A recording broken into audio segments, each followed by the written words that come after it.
ఇప్పుడు సూర్యగ్రహణం వస్తుంది కాబట్టి అసలు ఎప్పుడు వచ్చింది మ్యామ్? అసలు ఈ సూర్యగ్రహణం వల్ల అసలు ఏ రాశుల వారికి ఎలా ఉండబోతుంది అంటారు? తప్పక ఫస్ట్ అది మాట్లాడదాము. ఎప్పటికైనా సరే గ్రహణం అంటే ఏంటంటే పుణ్యకాలం ఉంటుంది, అలాగే ఏంటంటే నెగిటివ్ ఎనర్జీస్ ఉంటాయి, పాజిటివ్ ఎనర్జీస్ ఉంటాయి. దాని గురించి కూడా మనం మాట్లాడుకుందాం. ఇప్పుడు మనకు వచ్చేది ఏంటంటే సూర్యగ్రహణం వస్తుంది. ఎప్పుడంటే February 17, అది మంగళవారం, వచ్చే మంగళవారం. మళ్ళీ మనకి మంగళవారం అయింది. సో ఈ నెల వస్తుంది. అండ్ ఆల్సో అమావాస్య రోజు వస్తుంది అనమాట. అదొకటి కాకుండా మోస్ట్ ఇంపార్టెంట్ ఏంటంటే ఇది కుంభంలో రాహు గ్రహస్థ గ్రహణం, సూర్యగ్రహణం. అండ్ ఆల్సో రాహు గ్రహస్థ అంటే రాహు ఇప్పుడు ఎక్కడున్నారు అనేది మనం చూసుకోవాలి. అంటే రాశివారీగా మనం చూసుకుంటాం. కుంభరాశిలో రాహు ఉన్నారు. అదొకటి కాకుండా కూటమి జరుగుతోంది అక్కడ. మార్స్ మాత్రం ఏంటంటే మనకి అంటే కుజుడు మాత్రం మనకి మకరంలో ఉన్నారు. మిగతావన్నీ గ్రహాలు చూసామంటే సన్తో పాటు మనకేమో కుంభంలో ఉన్నారు. అంటే ఏమేమి ఉన్నాయి? Sun, mercury, Venus. ఇప్పుడు మూన్ కూడా చేరుతోంది, 4వది. And also Rahu. సో 5 గ్రహ కూటమి జరగబోతోంది. ఎప్పుడు? February 17. మనకి తెలిసిన ఒక విషయం ఏంటంటే చంద్రుడు 2.5 అంటే 2.5 అనద్దు, 2.25 డేస్ మనకి ఒక రాశిలో ఉంటారు. సో తిరుగుతూ ఉంటారు, మనకి తెలుసు. సో అది అమావాస్య రోజు వచ్చింది February 17. అండ్ ఆల్సో ఏంటంటే చంద్రుడు ధనిష్ట నక్షత్రం 4వ పాదంలో ఉన్నప్పుడు వస్తుంది. అంటే ఏంటి? జస్ట్ ఎంటర్ అయినప్పుడు, కుంభానికి ఎంటర్ అయినప్పుడు మనకి ఈ గ్రహణం అనేది వస్తుంది. సో జనరల్గా మనం చూసామంటే కూడా గ్రహణాలు మనకి యాన్యువల్ ఎక్లిప్సెస్ ఉంటాయి, 2 షువర్గా ఉంటాయి అన్నమాట. సో దీని తర్వాత మనకి ఏంటంటే వచ్చే పౌర్ణమి అంటే March 3కి ఏంటంటే మనకి చంద్రగ్రహణం ఉందన్నమాట. అది కేతు గ్రహస్థ వస్తుంది. కానీ రాహు కేతువులు కూడా మనకి ఏంటంటే ఎదురెదురే ఉంటారు కనుక సో 2 రాశులు ఎఫెక్ట్ అవుతాయి. సో బేసిక్గా ఏంటంటే గ్రహణం, ఈ గ్రహణం February 17 మనకి ఇండియాలో కనిపించట్లే. ఎక్కడ కనిపిస్తోంది అంటే అంటార్క్టికా దగ్గర కనిపిస్తోంది. And also ring of fire కూడా ఫామ్ అవుతోంది. అంటే మనం చూస్తూ ఉంటాం కదా, మనకి షాడో పడినప్పుడు అంటే ఏంటి, ఎర్త్ షాడో పడినప్పుడు లేకపోతే ఏదైనా మధ్యలో ఒక ప్లానెట్ వచ్చినప్పుడు మనకి షాడో పడుతుంది. అంటే ఏంటి, లైట్ అనేది మనకి ఎర్త్కి రాదనమాట. సో మూన్ జనరల్గా మధ్యలో వెళ్ళినప్పుడు మనకి షాడో పడుతుందన్నమాట.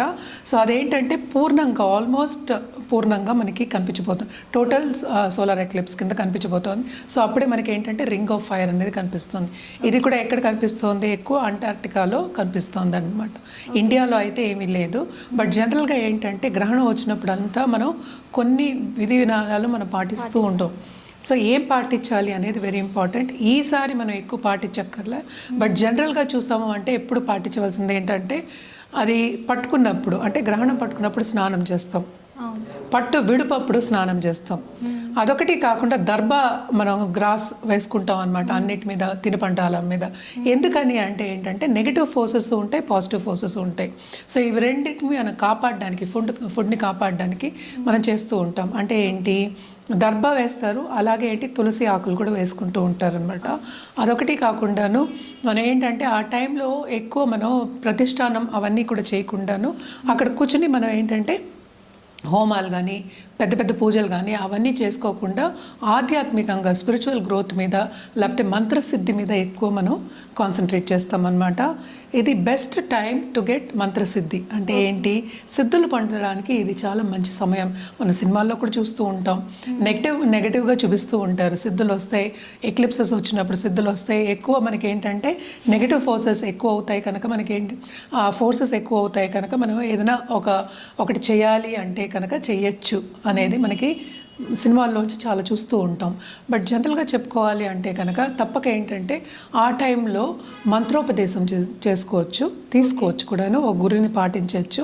అదొకటి కాకుండా జపం కంటిన్యూస్గా తీసుకోవచ్చు. ఎందుకంటే ఆ టైంలో మనకి ఎనర్జీ అనేది అనుకూలంగా ఉంటుందన్నమాట సిద్ధులు పొందడానికి కానీ, మంత్రం ఉపదేశాలు తీసుకోవడానికి కానీ.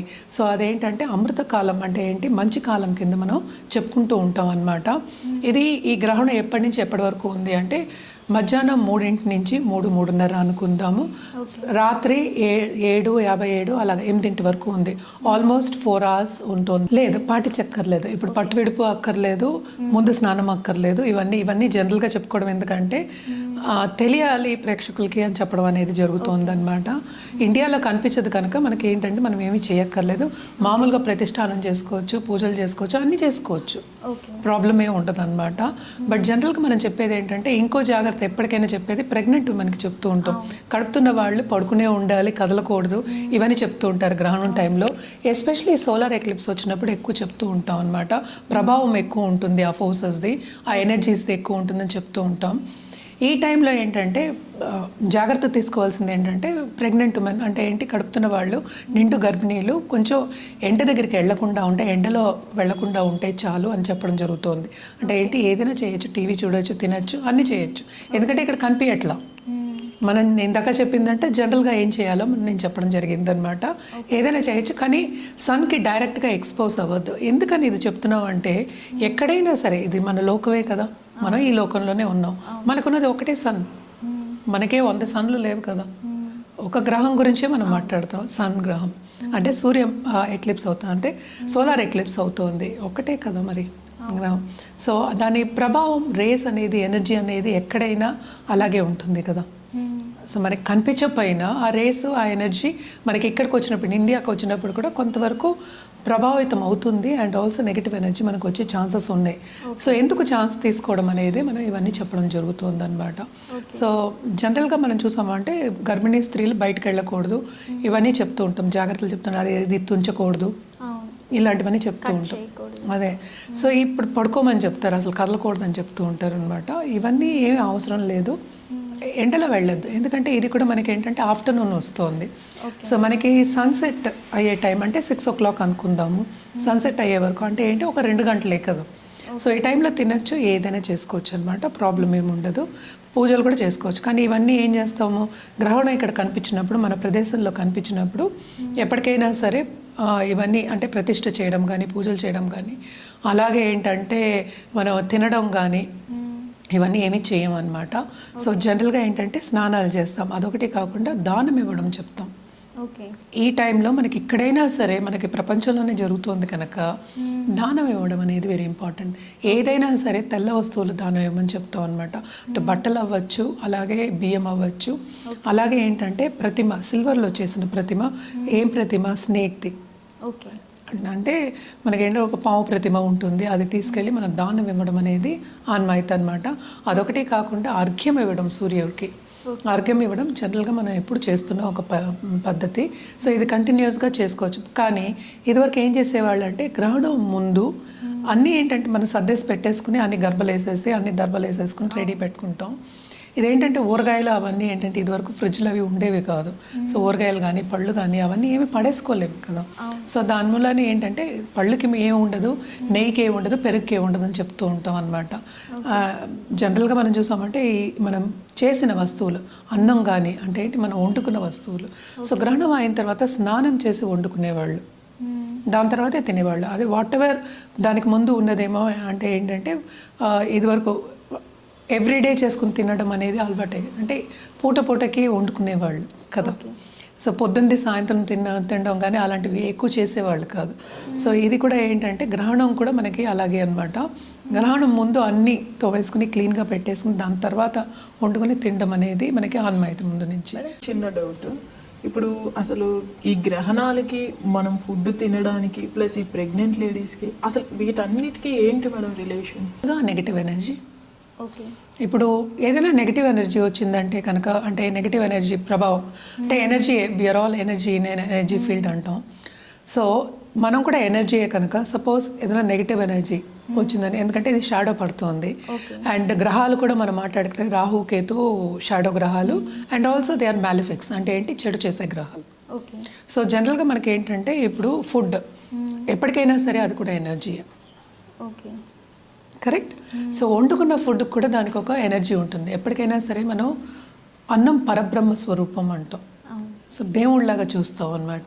సో మనం ఏదైనా సరే ప్రతిష్ఠ చేయొద్దు, పూజా గది కూడా మనం క్లీన్ చేసుకుంటాం అంటే గ్రహణం అయిన తర్వాత. సో అన్నీ కడుక్కుంటారు, అంటే విగ్రహాలు కడుక్కుంటారు, అన్నిటికీ మళ్ళీ ఏంటంటే బొట్లు పెట్టుకుంటారు తుడుచుకుని, ఇవన్నీ చేసేవాళ్ళు అనమాట. సో పాజిటివ్గా మనం చూసేది ఫుడ్ కూడా. ఇప్పుడు ప్రెగ్నెంట్ ఉమెన్ అంటే కనుక ఏంటంటే వాళ్ళకి పుట్టబోయే బిడ్డ అంటే అది ఆ మొగాళ్ళు అవ్వచ్చు, ఆడవాళ్ళు అవ్వచ్చు, ఎవరైనా సరే, బాయ్ ఆర్ గర్ల్ అవ్వచ్చు, వాళ్ళకు కూడా పాజిటివ్ ఎనర్జీ వెళ్ళాలి, డిఫార్మిటీస్ ఏమీ ఉండకూడదు. ఓకే. కరెక్ట్. సో ఎప్పటికైనా సరే బాగుండాలి అని మనం సనాతన ధర్మంలో ఎప్పుడైనా చెప్తూ ఉంటాం. అంటే మళ్ళీ ముందుకెళ్ళి ఏంటంటే పంట పండించాలి అంటే ఏంటి, ఈ పిల్లలు కూడా ముందుకెళ్ళి మంచి గృహస్థులు అయ్యి అండ్ ఆల్సో ఈ ప్రపంచానికి మంచి చేసేవాళ్ళు అవ్వాలి, అటు మెంటల్గా అండ్ ఫిజికల్గా బాగుండాలి అని చెప్పడానికి మనం ఈ టైంలో ఇవన్నీ చెప్తూ ఉంటాం అనమాట. అంటే ఏంటి, బాగుండాలి, వాళ్ళకి ఏం కావాలి, ఎప్పుడైనా బ్లెస్సింగ్స్ కావాలి. కరెక్ట్.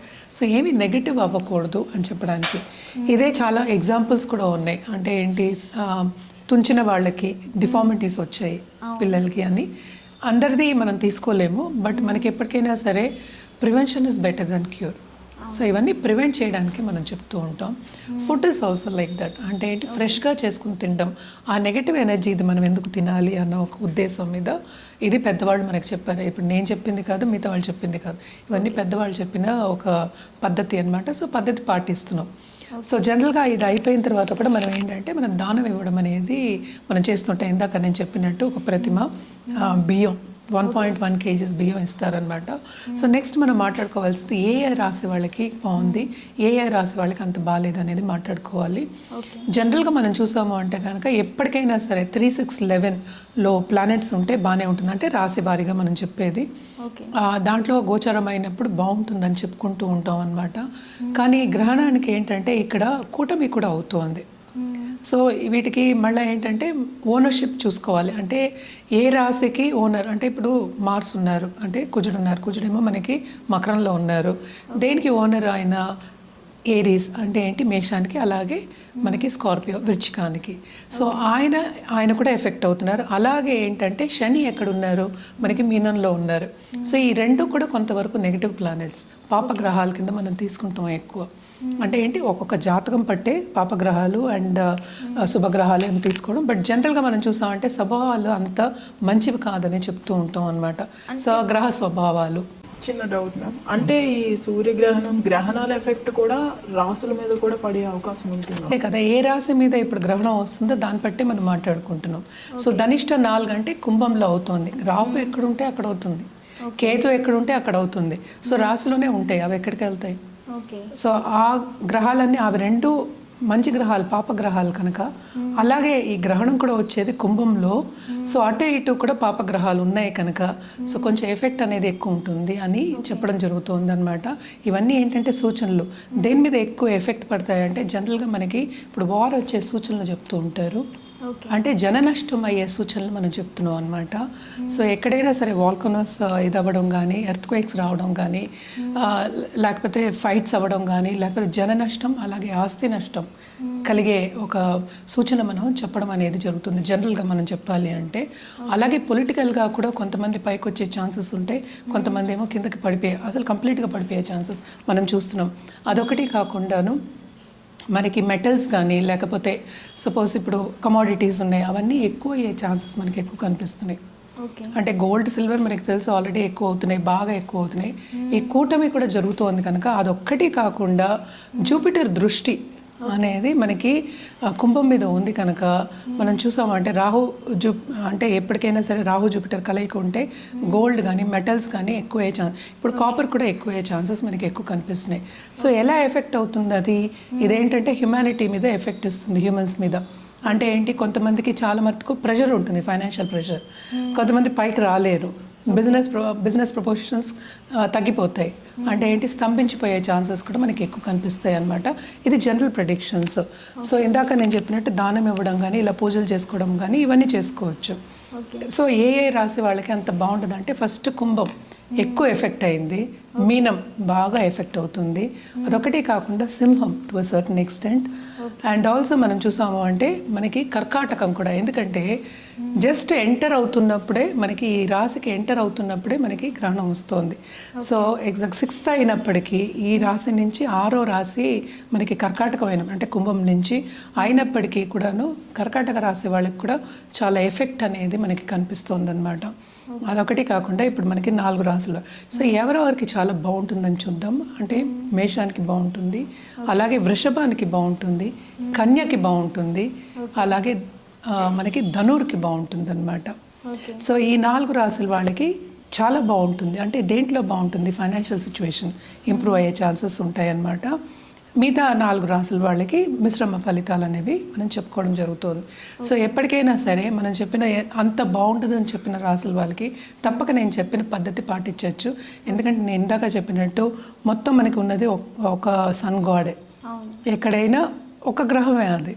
సో సోలార్ అంటే sun king. So basically political దీంట్లో కనెక్షన్లో ఉన్నవాళ్ళు కానీ, లేకపోతే ఎక్కువ మంచి స్థానం అని చెప్దాము, పెద్ద పెద్ద ఇండస్ట్రీస్ నడిపే వాళ్ళు కానీ, వీళ్ళందరికీ కొంతవరకు ఏంటంటే ప్రాబ్లమ్స్ వచ్చే ఛాన్సెస్ ఉన్నాయి. అంటే దేంట్లో వస్తాయి, ఒకటి హెల్త్ రీత్యా, ఇంకోటి ఏంటంటే ఇంటర్పర్సనల్ రిలేషన్షిప్ దెబ్బతినే ఛాన్సెస్ ఎక్కువ కనిపిస్తుంది. మేడం, ఈ సూర్యగ్రహణం ప్రభావం కన్యా రాశి మీద ఎలా ఉండబోతుంది అంటారు? సూర్యగ్రహణ ప్రభావం కన్యా రాశి వాళ్ళకి చాలా బాగుంటుందని చెప్పాలన్నమాట. అండ్ ఆల్సో మనం చూసాము అంటే రాహుగ్రస్త మనం చెప్పుకున్నాము, కానీ ఈ రాశికి అధిపతి కూడా అందులోనే ఉన్నారు. సో జనరల్గా మనం చూసాము అంటే వీళ్ళకి పాజిటివ్ రిజల్ట్స్ అనేవి ఎక్కువ కనిపిస్తున్నాయి, పాజిటివ్ అవుట్కమ్స్ అనేవి ఎక్కువ కనిపిస్తున్నాయి. దేంట్లో వాళ్ళు చేసే పనిలో తప్పక పాజిటివ్ అవుట్కమ్స్ అనేవి మనకి కనిపిస్తున్నాయి. అంటే ఏంటి, ఫైనాన్షియల్గా ఇంప్రూవ్ అయ్యే ఛాన్సెస్ ఈ గ్రహణం మూలాన్ని ఇన్వెస్ట్మెంట్స్ చేసుకుని రాబడి తెచ్చుకోవడం, ఎస్పెషల్లీ స్టాక్ మార్కెట్లో ఉన్న వాళ్ళకి కానీ, లేకపోతే మెటల్ బిజినెస్లో ఉన్న వాళ్ళకి కానీ, క్రయ విక్రయాలు అంటే ఏంటి, మెటల్ని ఇప్పుడు కొన్న వాళ్ళు కానీ కొనుక్కుని మళ్ళీ, ఎందుకంటే ఇప్పుడు మెటల్స్ కూడా ఎక్కువ అవుతాయి కనుక తప్పక వీళ్ళ క్రయ విక్రయాల్లో చాలా లాభాలు వచ్చే సూచనలు మనకు కనిపిస్తున్నాయి. ఎస్పెషల్లీ కన్యా రాశి వాళ్ళకి, అంటే ఆల్రెడీ కొనుక్కున్న వాళ్ళకి, ఇప్పుడు కొన్న వాళ్ళకి కాదు, ఆల్రెడీ కొనుక్కుని జాగ్రత్త పడిన వాళ్ళకి. సో ఇన్వెస్ట్మెంట్ రంగం మీద ధ్యాస పెట్టడం అనేది మనకి ఎక్కువ కనిపిస్తోంది. దాంపత్య జీవితంలో కూడా కొంతవరకు అనుకూల పరిస్థితి నెలకొంటుంది. హెల్త్ కూడా కుదుటపడే ఛాన్సెస్ మనకి ఎక్కువ కనిపిస్తున్నాయి అన్నమాట. ఎప్పటికైనా సరే సూర్య అనుగ్రహం ఉంటే కనుక తప్పక హెల్త్ అనేది ఇంప్రూవ్ అయ్యే ఛాన్సెస్ మనకి ఎక్కువ కనిపిస్తుంది. అందుకనే ఎప్పటికైనా సరే వైటమిన్ డి అని చెప్తూ ఉంటాం. వైటమిన్ డి లేకపోతే మనకి ఏమీ లేదు. సో తప్పక వీళ్ళకి ఏంటంటే అనుగ్రహం బాగానే ఉంది, బ్లెస్సింగ్స్ బాగానే ఉన్నాయి, ముందుకెళ్ళే ఛాన్సెస్ అనేవి మనకి ఎక్కువ కనిపిస్తున్నాయి. అండ్ ఎస్పెషల్లీ గ్రహణం తర్వాత 15 days to 1 month తర్వాత ఇంకా చాలా బాగుంటుంది వీళ్ళకి అనే చెప్పాలి. అండ్ ఆల్సో ఏంటంటే సెకండ్ లార్డ్ కూడా అంటే వీనస్ కూడా కూడానే ఉన్నారు. అలాగే మనం చూసామంటే మార్స్ కూడా వెళ్తున్నారు towards end of this month. So తప్పక ఏంటంటే వీళ్ళకి కరేజ్ అనేది వస్తుంది. అంటే ఆ అగ్రెషన్ కానీ, లేకపోతే ముందుకెళ్ళే ఆ ఫోర్స్ కానీ, లేకపోతే ఆ పాజిటివిటీ కానీ, ఆ ఎనర్జీ కానీ మనం చెప్పేది. సో ముందుకెళ్తారు, వాళ్ళు అనుకున్నది సాధించే ఛాన్సెస్ మనకి ఎక్కువ కనిపిస్తున్నాయి. తప్పక కన్యా రాశి వాళ్ళకి ఈ గ్రహణం మూలాన్ని పాజిటివ్ రిజల్ట్స్ అనేవి ఎక్కువ ఉన్నాయి. ఆల్మోస్ట్ బాగానే ఉంది కాబట్టి ఇంకా మంచిగా ఉండాలంటే ఎలాంటి పరిహారాలు చేయాలి? తప్పక ఏంటంటే గణపతికి నిత్యం పూజ చేయడం మంచిది. అలాగే విదేశాల్లో ఉన్నవాళ్ళు కానీ, విదేశాలు వెళ్ళి సెటిల్ అవ్వాలి అనుకున్న వాళ్ళు కానీ గరిక పెట్టి పూజ చేయడం ఎవ్రీడే మంచిది. గణపతి ఆధర్వ శీర్షం చదువుకోండి, చాలా మంచిది. కానీ గ్రహణం టైంలో మాత్రం తప్పక గమ్ గణపతి నమః అని ఒక కంటిన్యూస్గా చాంట్ చేయడం మంచిదన్నమాట. చాలామంది ఏంటంటే మనకి ఇక్కడ కనిపించట్లేదు, అండ్ ఆల్సో అలాగే ఉద్యోగాల్లో ఉంటారు, అండ్ ఆల్సో మనం చూసాము అంటే ట్రావెలింగ్లో ఉండొచ్చు. సో ఏదైనా సరే ఒక మాల చేయడానికి మనకి ఏంటంటే 2 నిమిషాల నుంచి 5 నిమిషాల వరకే పడుతుంది కనుక తప్పక అట్లీస్ట్ ఒక 5 నిమిషాలైనా ఆధ్యాత్మికంగా ఆ రోజు మాత్రం ఉండండి అని చెప్పడం జరుగుతోంది. మనం రుద్రాక్ష విషయానికి వస్తే కనుక తప్పక వీళ్ళు కూడా పంచముఖి రుద్రాక్ష, అలాగే ఏంటంటే షణ్ముఖి వాడడం, షష్టముఖి రుద్రాక్ష వాడి జపం చేసుకోవడం అనేది మంచిదన్నమాట. సో ఇది కంటిన్యూస్గా ఎవ్రీడే చేయొచ్చు ఒక 5 నిమిషాలు. అలాగే ఏంటంటే ఎలాగో వీళ్ళకి బాగుంది కనుక తప్పక ఆ రోజు గుడికి వెళ్ళి బ్లెస్సింగ్స్ తీసుకోవడం. ఎవరైనా సరే మీరు ఎవరిని మీ కులదేవత అనుకుంటారో, మీరు ఎవరిని ఇష్టపడుతున్నారో ఆ గుడికి వెళ్ళి బ్లెస్సింగ్స్ తీసుకోవడం మంచిదన్నమాట.